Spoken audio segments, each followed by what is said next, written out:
उमरगांव के दोड़ीपाड़ा हॉल में रखा गया मतदान अभियान कार्यक्रम। जय सालासर मित्रों, आप देख रहे हैं सालासर न्यूज़ और मैं हूं विनय प्रजापति। उमरगांव तालुका के दोड़ीपाड़ा हॉल में मतदान अभियान कार्यक्रम रखा गया, जिसमें नवनिर्वाचित सांसद श्री धवल भाई पटेल की विशेष उपस्थिति रही। साथ ही साथ मातृशक्ति ने भी बढ़ चढ़कर इसमें हिस्सा लिया।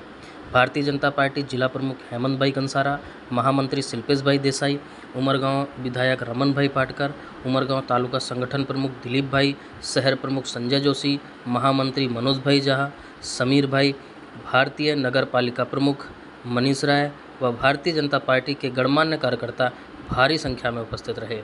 धवल पटेल ने सभी समर्थकों का अभिवादन किया एवं धन्यवाद दिया।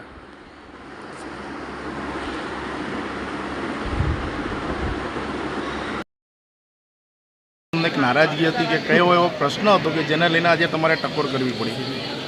પત્રકાર તો હંમેશા કામ સાચો હોવો જોઈએ, પક્ષપાત વગર હોવું જોઈએ, બધે જે નિખાલસ પડે સાચું કામ હોય, બધે સારું કામ હોય એ પ્રજાને સાચી માહિતી મળે એટલા માટે જ પત્રકાર તરીકેની ફરજ અદા કરતા હોય છે। પણ ઘણી વાર ગઈકાલે અમે કહ્યું કે દરેક સમાજને અમે બોલાવ્યા છે, मतलब पत्रकार ने जाण करी એટલે સરીગામનો જે પત્રકાર છે એને નેગેટિવ લઈ ગયો। માટે ભાઈ વારંવાર તમે એવું લખો છો સાચું કામ છે, સારું કામ છે, અને જે રસ્તાથી તમે કામ કહો આખા ગુજરાત રાજ્યની અંદર હું દાવા સાથે કહું છું ઉમરગામના જેટલાઓ રસ્તા થયા છે 288 એવા સારા સુંદર વ્યવસ્થા કોઈ જગ્યાએ નથી।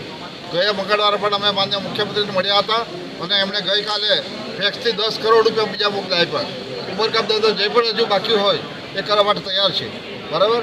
ઉમરગામની અંદર અત્યારે દરિયાઈ ધોવાણ જે મારે 12 કરોડ ને 97 લાખ રૂપિયા હતા તેની સરકારે 30% વધારો કરીને 15 કરોડ રૂપિયા ગઈકાલે મંજૂરી પણ આપી દીધી છે।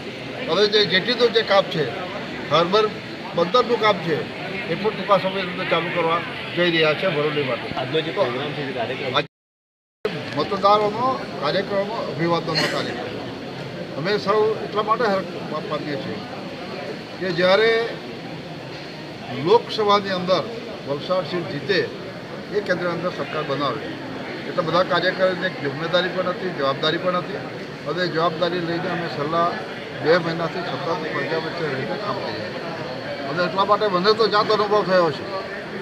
એક પણ જગ્યા પર એક પણ કાર્યકરે અમારા પાર્ટી માટે કે મારા માટે કે મારા કોઈ કાર્યકર માટે કોઈ પણ અપશબ્દો બોલ્યા નથી।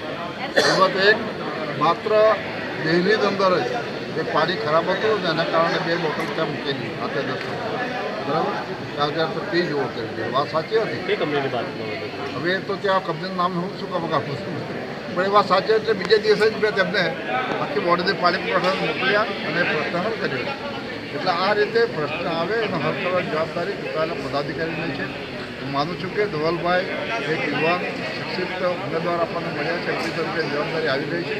સાથે મળીને રેલવેના રસ્તામાં અને બંદર કે આપણે 54 એકર ઉમરગામ તાલુકા દરિયાપટ્ટા આવે છે એને પણ વિકસિત કરવા માટે હવે સર્વે પણ કરી દીધું છે અને 30 એકર જમીન જે પેટર્ન સિલવાસની છે, દમણની છે, એ જ પેટર્ન ઉપર એને પણ દરિયા કિનારા આપણો પૂર્વધામની અંદર વિકસિત કરવા માંગીએ અને એના માટે 300 કરોડ રૂપિયા ભાજપ સરકારનો જેવું માંડી મૂકી છે।